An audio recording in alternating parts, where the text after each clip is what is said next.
Welcome to the Soul Grit podcast. I'm Ann Taylor McNeese, and I'm a licensed marriage and family therapist. I also love Jesus, and I'm passionate about all things gospel and therapy. I created Soul Grit to be at the intersection of mental health and Christian faith.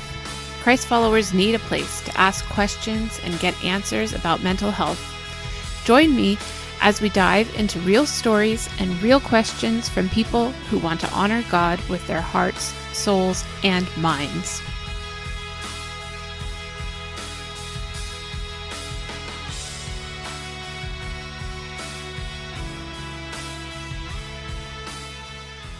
Welcome back, Soul Grit listeners. This is Anne, and I just wanted to give you a heads up about this episode.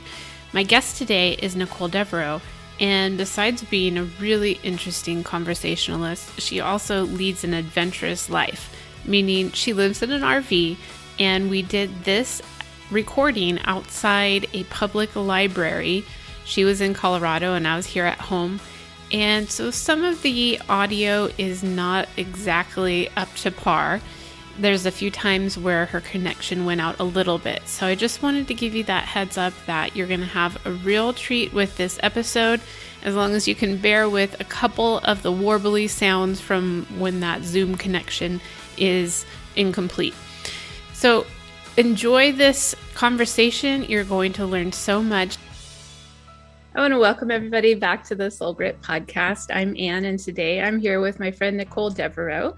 And Nicole has known me since I was a baby married person when I moved to Minnesota. We go back to the days of Minneapolis, both living there, and we both moved on from there. But Nicole, why don't you introduce yourself and share what you've been doing since I knew you? What was it? Almost 20 years ago. 20 years, I think. And wow, hearing you say that. Maybe it's 15. We're growing up. Yeah, 17 years I've been married, so that's how long I've known you. Okay, 17. Great. I just hit 21, so similar amount. Yeah. So since then, my husband and I have started two churches, one in Minneapolis, one in Brooklyn, very different from each other. Then we left ministry and are currently living full-time in an RV with our two daughters, and I'm just doing all sorts of things. I decided to get certified as a coach in something called Conversational Intelligence, which we're going to talk more about. And I also have become an anti-bias educator with a nonprofit in St. Paul. So I'm really grateful to be able to do work virtually that I love and get to talk to people like you from all over the country. Yeah, it's super fun. So as you said, one of your specialties is conversation. And that's really what I do with a different slant. Obviously, I have conversations with people in 50-minute segments where I help them with their stuff.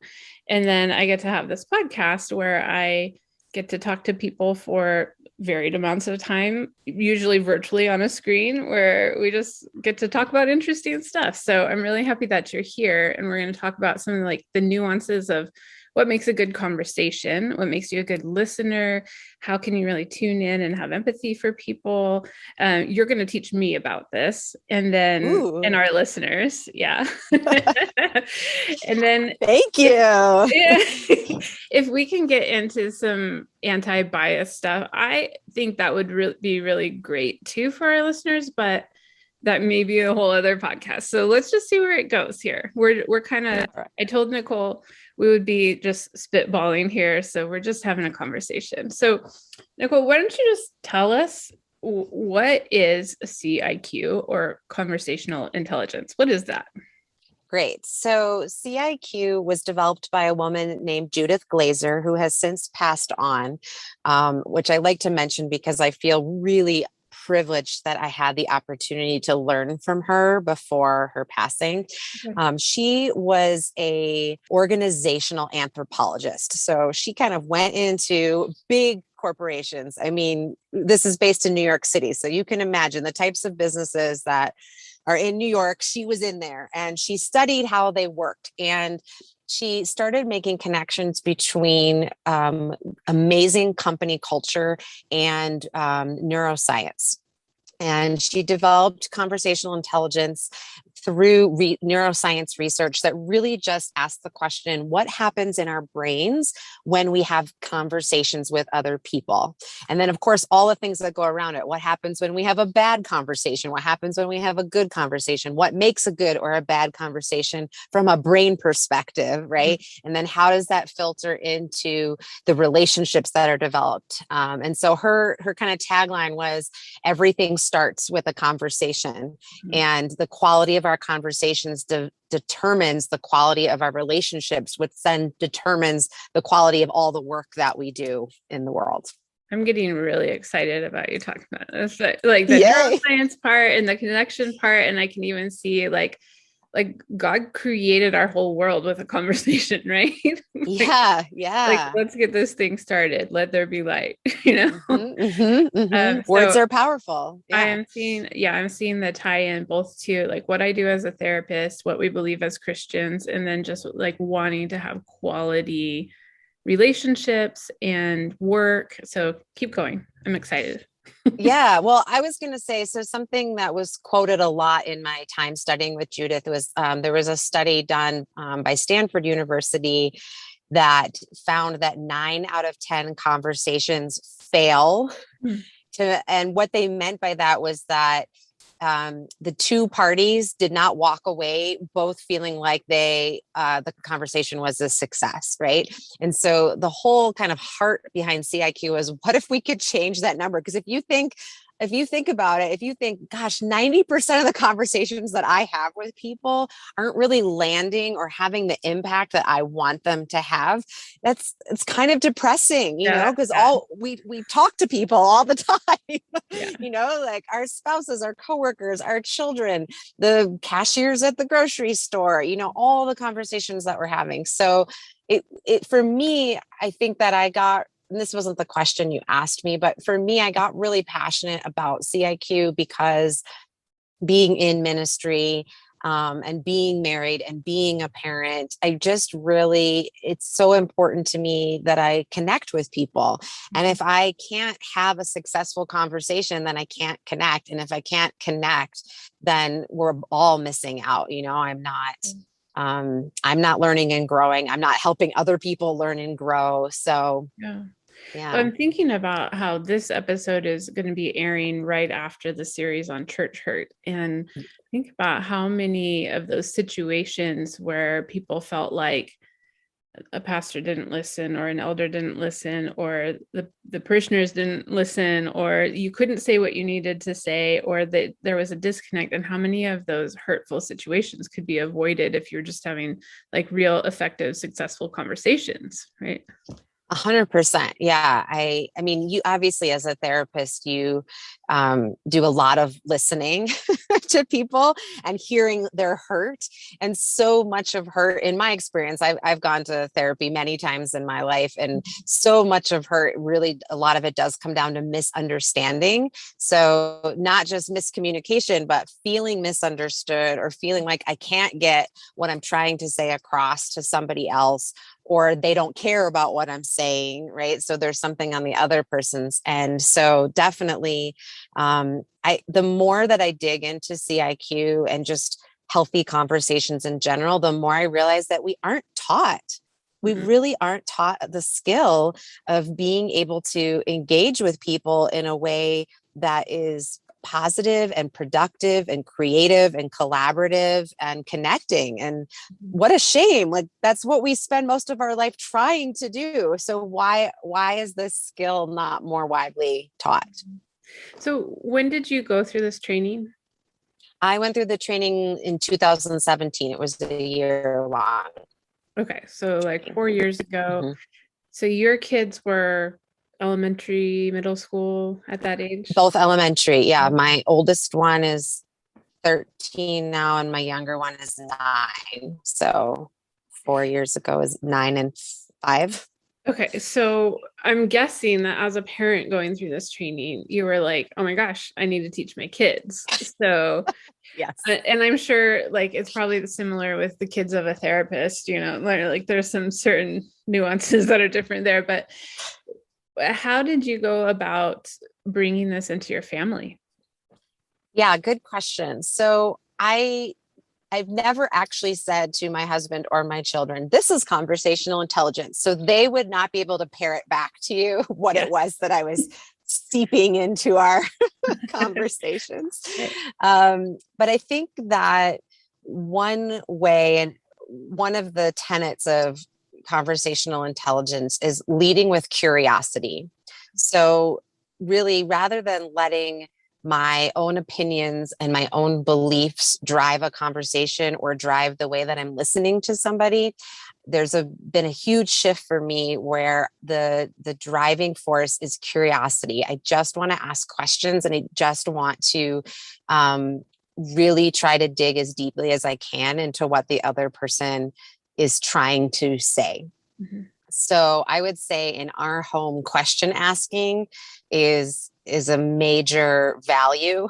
I kind of pity the future friends, boyfriends, spouses that might be coming into our home in that regard. But no, so I would say curiosity, the value of curiosity has been a major component of my parenting, and something that I try to engage or encourage in my kids, because I think kids are naturally curious, and they kind of lose that over time once they start learning that people expect a certain type of answer or don't really value what they have to say. So often we don't value the kids' perspectives. And so I guess it's not so much teaching them curiosity as really wanting to support it and help them not ever let go of that curiosity, that curious spirit. Yeah. So if you want to date one of the Devereaux girls, you're going to have to go through a training so that you can handle all the questions. Actually, there was a really great young man in our church in Brooklyn who, when he started dating someone, we invited them over for dinner. And he told me many months later, he said, I did warn her before coming over that there was going to be a lot of question asking, which did happen. So that's funny. Yeah, it happens. Okay. Yeah. So you said one of the tenets is curiosity. Are there other main tenets that you could share with us? Yeah, absolutely. So one of the one of the perspectives or mind shifts in thinking about conversations in conversational intelligence is listening to connect with the other person, which maybe sounds obvious, but if you think about how you typically listen, and not in your work life as a professional therapist, but when you're in normal everyday conversation with people, typically we're a little bit distracted. We're thinking about other things as the other person is talking. If the person is sharing an opinion that we disagree with, typically a good portion of our brain is thinking about our rebuttal, how we want to contradict what they're saying or prove that they're wrong. All of those things are listening to reject what someone is saying or confirm what somebody is saying. So even if somebody is saying something we agree with, we're still usually thinking about, oh yeah, that reminds me of, let me tell you how I agree with you. And those levels of conversation, those levels of listening are pretty superficial because they're all about me. They're not really about the other person, right? But in conversational intelligence, the shift is to saying, what if I listen to connect with this person? And listening to connect with somebody is actually listening with your whole body. And I know different people, people are going to think I'm going off into la la land now. But what I mean by that is there's something deeper than the words that someone is saying, because most of us cannot fully articulate what's truly in our minds and our hearts. Most of the time, what's coming out is not fully thought through, even for introverts who like to take, 3 to 5 days to process before they say something out loud. And I say that with great respect. Even then, most of the time, we can't all put fully into words what's really going on for us. But when we're listening to somebody, we're really only hearing the words that they're saying, and we're really only capturing, a small percentage of the words that they're saying, because we're working on what's going on in our own brains. So if you strip all of that away and you just say, how can I listen to this person to connect with them? What I'm listening for is not necessarily the words that they're saying. I'm listening to the values that they're expressing. I'm listening for what matters to this person. What are they afraid of? What are they excited about? What are they hoping for? What are they worried about? And those things, they're not going to say directly most of the time, right? But if I'm listening to connect with them, then all the words that they're saying, rather than getting nitpicky about, oh, they said this and what does that mean? I'm listening for the deeper meaning behind it. And I am getting curious. Maybe they do say something and I'm sticking on a word. Instead of responding to that, I'm saying, hey, you said this. Could you tell me more about what you meant?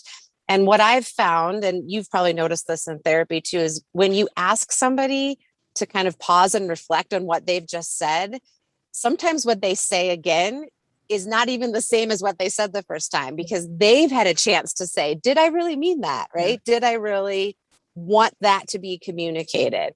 And so, yeah, I would say that listening to connect piece is really a core practice in conversational intelligence. Especially if you're talking with somebody who's an external processor, so they have to get all the words out before it makes sense in their brain, right? Then you have to kind of, I feel like there is a disconnection that happens because, they're just going through the process. And if you hang on every single word that they say, you're going to get lost. But if you can listen to themes and patterns and values and meaning and emotion behind it, you're going to follow the thread. And then you can come back, like you said, and say, so what did you mean by this? Or can you tell me more about this? Yeah. Yeah. And sometimes it's not even so asking questions, I've already covered the curiosity piece, and there's also a compassion piece. Sometimes you just listen for people just to, I really hear what's going on for you, and that matters. And I care about it. And because conversational intelligence is based in neuroscience, I just want to say, in our brains are trained to look for safety. Right. That's the brain's most basic question. Am I safe? Do I belong in this situation with this person, in this relationship, in this, circumstance? Our brains are instinctively asking that. And we can say yes, or our brains answer yes, when we feel cared for, when we feel like somebody notices me, they see me, they care about me. And so really the secret to a great conversation is just letting somebody be seen and heard. It's so simple when I say it out loud, right? But the more I do it, the more I realize we don't do this. And it takes work to do that, to slow down and really say to somebody, I see and I care. Yeah. So. Yeah. And that's what we get from God, right? Like a previous guest was talking about how the story of Hagar in Genesis was really meaningful to her. And she gave God the name El Roi, the God who sees me, and that God was seeing her even through all of her mental health struggle. And I shared with her how a friend, like the best compliment that she could give me was, I feel seen by you. And that means I know I'm on the right track, right? And I just, that theme keeps popping up for me, the things that I hear on podcasts or sermons or read in blogs and stuff, that being seen and known is really the most valuable thing we can give to people. 100%, because when we don't feel that way, we all know what that feels like. And that feels stressful. It feels discouraging, all these things that put strain on our nervous systems, on our emotions, it exhausts. It's exhausting to not feel seen or heard. And just really quickly to make that connection to anti-bias work. That's one of the reasons that I'm really passionate about that as well, because it is, the biases, the prejudices, the stereotypes, and then the behaviors that come from those things that lead to, the disappearing, the erasure of so many voices in our society. And man, to just go back to God, right? It's like God created such a diversity of humanity, of culture, of experience, of perspective, and God sees all of those and his desire. And I think, we think about the last days and the kingdom that we'll live in, and every tribe and nation and tongue, we think about being together. And yet in our present day, we do so much of ignoring or condescending to or dismissing so many other voices. And so, yeah, I would say, I think conversational intelligence, thinking about our brains, which all work the same way or were designed the same way, but then our experiences and what comes out of us, and how our experiences shape us and change our perspectives, like all of those things come together for me. I don't feel like that was a clear thought. I don't know if anybody was tracking with me Yeah. on that. Yeah. Yeah. We haven't gotten much into like anti-racism or anti-bias yet, but what's funny for you, it all comes together with that. But also for me, like when I think about when I'm doing like cognitive behavior therapy with a client, like typically what we move towards in the process is compassion, curiosity, and calm and connection.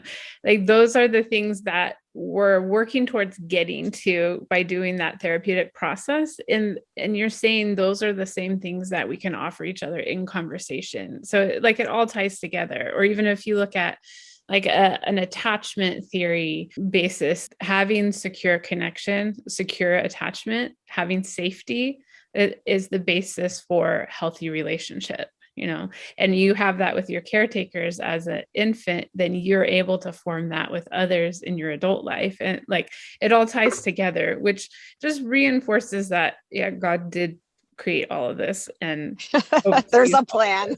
Yeah, there's a plan here. Yeah. Yeah, that's so cool.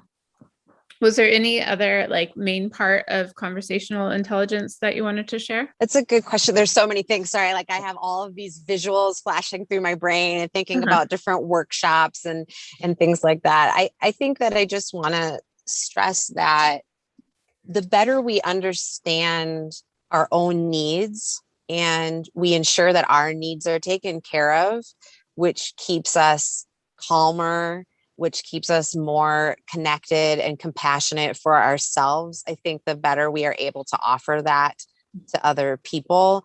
And I do want to, I think I just want to say that because I've definitely been somebody who's been guilty of when I learn something, I want to share it with everyone. And of course, I want to put it into practice, right? But conversations are two-sided. And there's only so much of the conversation that I can be responsible for.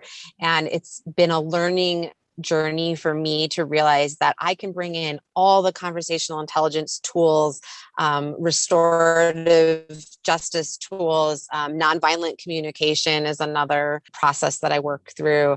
I can bring all those things in, and a conversation can still not be successful because the other person isn't responsive, right? And so I think, I know this is maybe going a little bit off track, but I guess I just want to encourage people that at the end of the day, it's wonderful and useful for us to learn these tools and to make connections to how God designed us and the aspiration that we have to live in harmony and in peace together. And also we have to be compassionate towards ourselves and realize, like, what is the work I have to do and what is the work someone else has to do that I can't be responsible for. And sometimes at the end of the day, it means that we have to accept a less than wonderful conversation or relationship. Yeah. That makes sense. Yeah, it does, because that's good boundaries, right? Like Yeah. not taking responsibility for the part that's not yours, Yes. but doing a really good job at the part that's yours. Hopefully that's the goal. Yeah. Yeah. That's Yeah. interesting. I think just for time's sake, I'd like to invite you back another time to talk about anti-racism, anti-bias as a Christian, as a minister of the gospel. How do we do that? I would say in my local area here, there's it's more of a red area, if you know what I mean. Mm-hmm. Mm-hmm. And so sometimes the things that I hear from people in therapy sessions don't really jive with me personally. And yet I'm not there to correct their stance on certain things. So I'd love to bring you back another time to talk about that if you're willing. And then, yeah, that is an important conversation for us to have. So you have something you Yes. can offer, Nicole.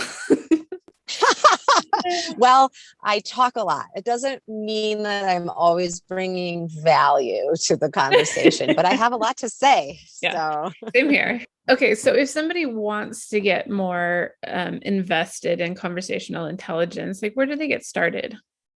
that's a good question. So Judith did write a book called Conversational Intelligence. I will say, because her background was business organization, that it's very geared towards the workplace. But hopefully a lot of your listeners, I mean, we all have jobs, or most of us have jobs we go to. So I would still say there's value in there, and she shares some exercises that she used at different organizations. So that's a easy place to get some broad knowledge. I think for a lot of people, just making that shift, and I know I'm sounding repetitive, so maybe this is really more of a testament to the shift that I had to make for myself, but shifting from listening to people in a way where I'm waiting to tell my side of the story, shifting from that to a place of listening to people with the goal of connecting to their story. I feel like if that was the only thing that people started doing differently, it would still make a massive difference. The other thing I can say, and maybe this sounds too businessy or professional, but you mentioned boundaries, and a tool that I've used because of conversational intelligence is actually really clarifying with people why we're having a conversation in the first place. So even if I'm just getting coffee, sometimes when I sit down with somebody and after we've gotten those initial niceties out of the way, I'll ask, like, what's on your mind? What's going on for you? Or did you have a specific reason you wanted to meet with me today, or whatever? Just setting that up, because once I know what the other person wants out of a conversation, it really helps to direct the conversation, right? And it's easier at the end to say, hey, did we cover everything that you wanted to get to? Or should we have another conversation? Or it just kind of helps make that next step or the closure kind of clear. And really, I do that a lot with anything. So asking somebody, is now a good time to talk about this? Yeah. Do you have the mental energy to do this? And really just, it's so simple, but I think asking people's permission, asking for clarity about what they want, what their goals, hopes are, and then listening to connect with them. And then when the conversation ends, really putting a button on the end saying, did we talk about what you wanted to talk about? Do you feel like I understand what you wanted to say to me? Just those very simple practices, to me, dramatically have changed I think the productivity. And I mean that in the positive sense of the word, the productivity of conversations.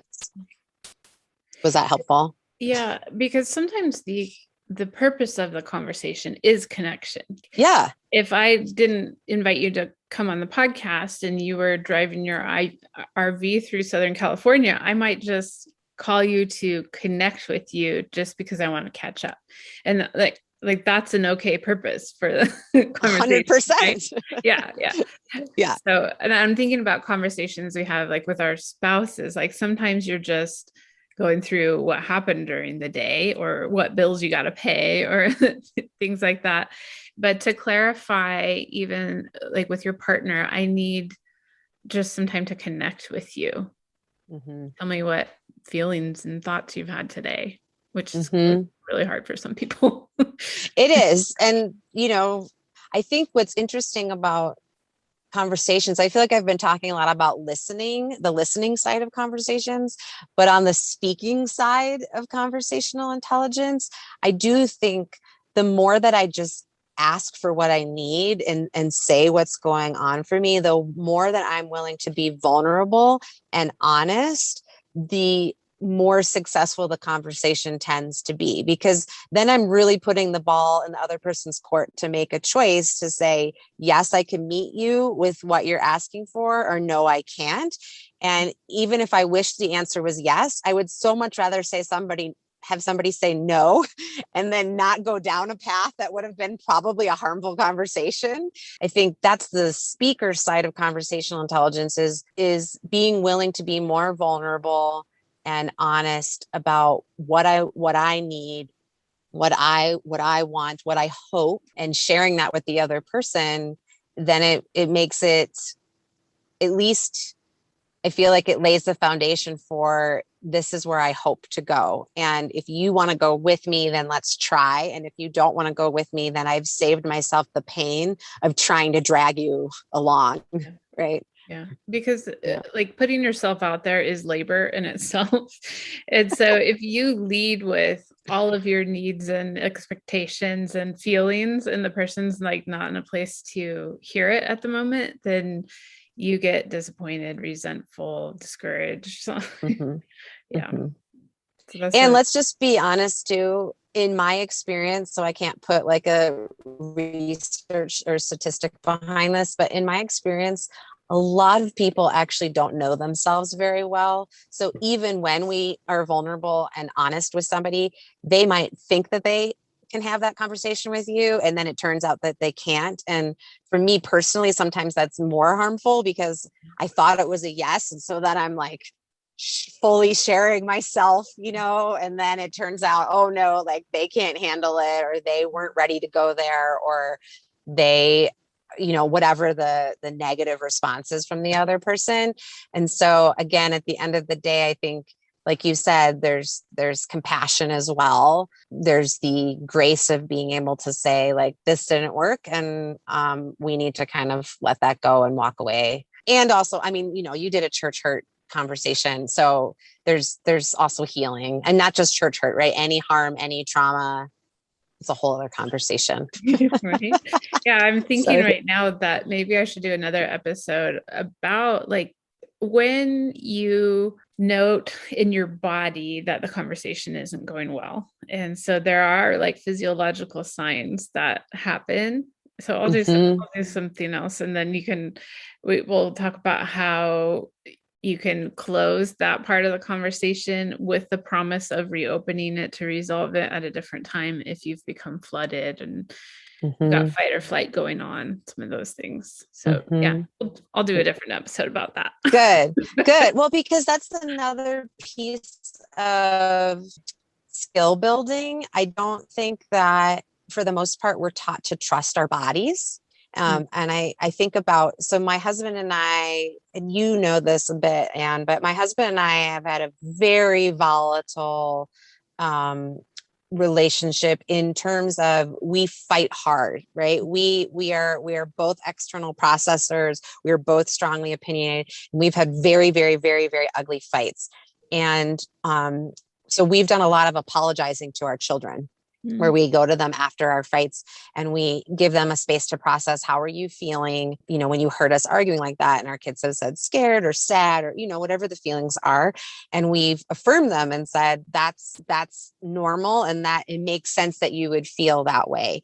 And one of my favorite therapists, I was telling her about that once, and she said to me, she said, teaching your kids to trust their instincts, to say, when you felt scared, there was a reason, and it's like, you weren't wrong. You that was right that you felt that way, is such a valuable skill. And I carry that with me so much, that like affirming my kids' instincts and trusting their body, and trusting that when something doesn't feel right, then they can do something about it, or that there's a reason for it. That helps me, when I think about all the mistakes I'm making as a parent. But yeah, like what you were saying, like shutting down, and our bodies respond before our brains can analyze it. And if we were taught to be more in tune with what was happening with our bodies, I think, again, that would change our own compassion for ourselves and our ability to then connect more deeply with other people. So I think as Christians, there's been a lot of disconnect between body, mind, spirit, all of that. So, and I think yeah. the tides are turning a little bit. Like Recently, I did an episode with a woman who's a yoga therapist and a Oh, Christian. cool. And so part of what she teaches is being in tune with your body and listening to what's going on and noting when something's not right. Like there's an emotional piece and then there's a physical piece that are Mm-hmm. both sending you those warning signs. Mm-hmm. Mm-hmm.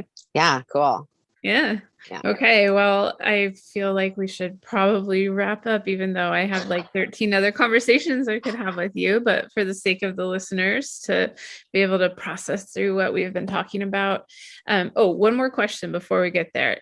Are you doing coaching on CIQ? I'm not formally, in the sense that I'm not marketing it. I do often do workshops. Like if there's organizations that want to, like a workshop that's usually popular is having difficult conversations in the workplace. So I'll do something like that. Or people, I've done workshops. I haven't done specific coaching recently. Yeah.